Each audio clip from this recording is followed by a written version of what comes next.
Justice. Sometimes the police is not enough. For this man, justice comes by force. He is Frank Castle, the Punisher.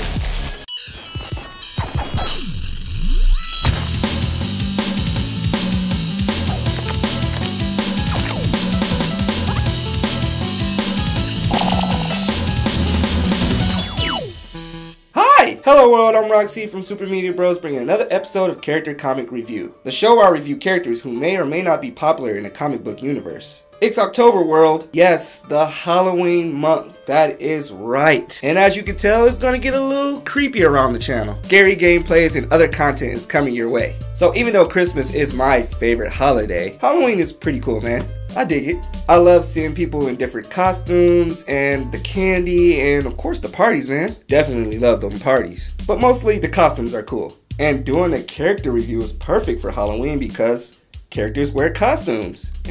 Okay, I know it's a stretch, but still, when I think of Halloween, I think of pumpkins, you know, the cobweb decorations, costumes, and skulls. Skulls just like this one. You know, this skull actually looks pretty familiar. Oh, yo, that's right. That's the Punisher. Yo, speaking of Punisher, who is excited for the solo Netflix series? I am. So if you haven't already seen the Punisher trailer, what are you doing with your life? This looks really cool and looks like it's going to be very well done, showing Frank Castle's origin and what to appear in a bloody manner. Trust me, y'all, I'm not worried at all how this show is going to play out. I know it's going to be dope. It's very hard to mess up the Punisher. Well, almost very hard. I think there was one I didn't care too much for. One film I didn't care too much for. Anyway, because of the Netflix series, I thought it would be a perfect time to go over the origin of Frank Castle, aka Captain America. No, I'm just playing, y'all. Punisher. So everyone, let's hop into this review. So the Punisher first appeared in Amazing Spider-Man number 129 in February 1974. So Frank was born in New York. As he grew up, Frank would fall in love and marry his wife Maria, whom at the time was already pregnant with their firstborn. They ended up having 2 children together. It was during this time where Frank was actually studying to become a Catholic priest. However, he ended up changing his mind due to the fact that he just couldn't find it in himself to forgive people for all the evil stuff that they do in the world. I don't blame him. So he's like, forget this, I'm joining the Marines. And Frank would quickly rise through the ranks in the Marines, easily becoming a Marine captain. This dude was good too, no doubt. He trained in everything you can think of. Sniping, demolitions, reconnaissance, etc. He became so good that he actually qualified for the airborne. You know, the soldiers who jumps out of planes and parachute down to go to battle. Them dudes are hardcore. And after that, he even becomes a Navy SEAL, a US Navy SEAL. Dope. To top things off on Frank's resume, he ends up going into the Vietnam War, where he becomes a war hero, receiving numerous medals and even a Purple Heart. For those who don't know, receiving a Purple Heart is when you was actually wounded during a battle. After the war, Frank kind of had enough. He was ready for peace and he was ready to settle down with his family. He returns home and begins to live a normal life. However, one day Frank and Maria decide to take the kids out to go on a family picnic. It was a nice peaceful afternoon until tragedy strikes. The Castle family would accidentally witness a mafia gang execution. The gang noticed the Castle family and proceeded to execute them too, make sure there was no loose ends. Now people, I wish I could tell you there was a happy ending to this, that, you know, Frank, you know, stood up and, you know, defended his family and everybody get to walk away peacefully and happily. Not in this story. The mafia killed Maria and the 2 kids. However, Frank did survive.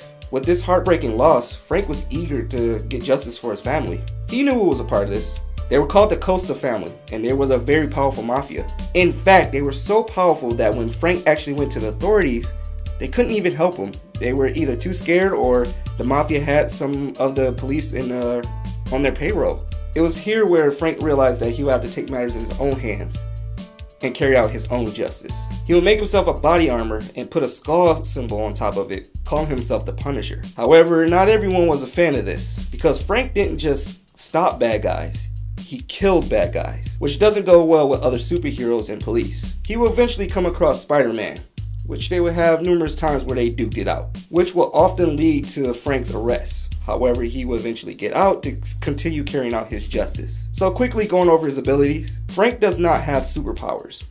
obviously. But that's what's so deadly about him, is that he doesn't need none. With his military background and training, he's a weapon himself. He's a master of many different weapons and explosives. He's an expert at making weapons, armor, and he's a really good field medic. Not to mention his extensive arsenal of weapons. Yo, seriously, if you have this guy on your tail, you are in trouble. And that's it, everybody. Yes, the Punisher story is of a darker nature, but that's what's so good about it. Also, Frank himself is just a cool character that, you know, it's just this regular guy with no superpowers that some can relate to. I mean, they can't relate to the military training unless you are in the military. I am super excited about the Netflix solo series. Jon Bernthal did so well in a Daredevil show.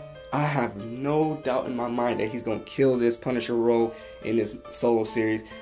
Oh my god, I'm goosebumps. Until then, I'll keep watching the trailers until official show drop. Anyway, everybody, that's all I have on the Punisher. Let me know in the comments below what you thought about the Punisher and also what you thought about this review. And let me know how excited you are for the Netflix show. Also, remember everyone's suggestions are welcome. So let me know in the comments below who you'd like to see on future episodes. I will review them and I will consider them. So go ahead and comment away. Anyway, everybody, thanks for watching today. You all take it easy out there. I'll see you guys next week with another comic review. See ya.